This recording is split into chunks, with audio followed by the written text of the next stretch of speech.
And breaking news this morning, Iran's President Ibrahim Raisi and the country's foreign minister confirmed dead this morning in a helicopter crash overnight in the country's mountainous region. Iran state TV says there was no sign of life following a hard landing due to bad weather and fog.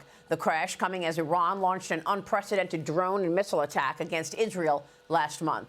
Joining me now is retired two-star Marine Corps General, Punaro Group CEO and author of The Ever-Shrinking Fighting Force and On War and Politics, the Battlefield Inside Washington's Beltway. General Arnold Punaro back with me. General, good to see you. Thanks very much for being here. Your reaction to the president of Iran killed last night. Well, Maria, as you know, for your own significant expertise in this region, this is an individual that's cut from the same cloth as the Supreme Ayatollah Khomeini. This is an individual with blood on his hands for the brutal repression of his own people, the organizer of death squads against women and children to get suppressed dissension. This is an individual that's complicit in the first Iranian direct attack on Israel. And whether it was an accident, as early reports are, or sabotage, like was the case of Zia al-Haq in '88, it doesn't really matter. We've got to keep focused on the fundamentals.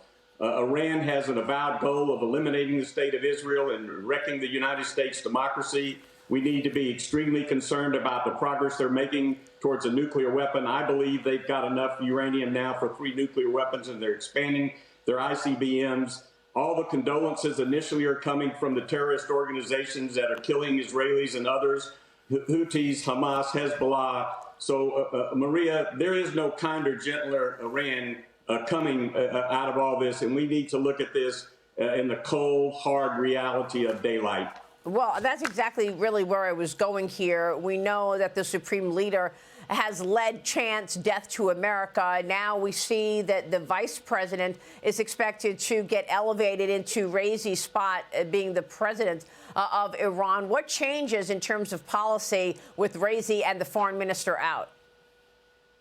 Maria, I see no changes because the supreme ally, the supreme leader, Khomeini, runs everything. He's a brutal dictator, a brutal repressor of the section, a brutal exporter of terrorism in the region, in destabilization. There isn't going to be any change in the way Iran operates, unfortunately. So it sounds like you don't think this was an accident. Well, Maria, you and I have done this for many, many years, and we know initial reports are always sometimes misleading. And again, I remember I was working in the United States Senate when Zia al-Haq, the head of Pakistan, plane crashed in the mountains in bad weather, and everybody said it was an accident. They learned later it was sabotage. But it really doesn't matter, and certainly there would be reason. He's the first Iranian leader to be sanctioned by the United States, so we don't know. But I think we've got to keep focused on the fundamentals, and that is, how do we deal with Iran's aggressive export of terrorism? How do we deal with their inexorable march to having a nuclear weapon, which I think will change the calculus of the balance of power in the region substantially, and we can't let that happen. And does the support for Hezbollah, for Hamas, and these other proxies change in any way with Raisi out?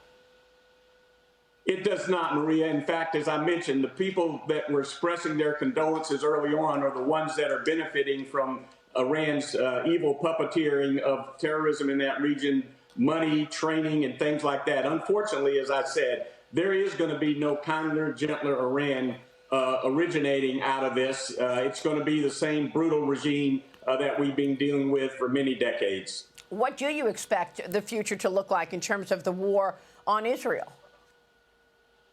Well, Maria, I think we've not been as prepared as we needed to be, and we've not been as aggressive as we need to be, knowing where Iran wants this ultimately to come out. And we've got to continue to be very supportive of Israel and very supportive of their ability to defend their country. But at the same time, we've got to look at the mid to longer term, which is what Iran is doing in terms of their nuclear program. So I think we're deficient on both fronts right now. I'm extremely concerned about it.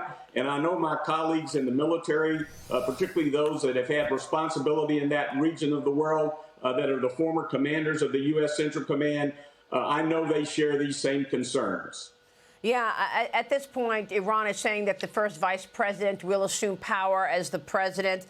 You don't think there's going to be any change in policy with regard to Iran being the supporter, key supporter in the Middle East of terrorism? Maria, I do not, because all the power is with the Ayatollah. He runs everything. The Iranian Republican Guards work for him. He's the head of the evil puppeteer, and nothing's going to change. He's got all the power, and he's going to put somebody in there ultimately, again, just like the President Raisi was cut from the same cloth. It's going to be more of the same, unfortunately. All right. We'll keep watching that and talk with you along the way. General, thanks very much for your insights this morning.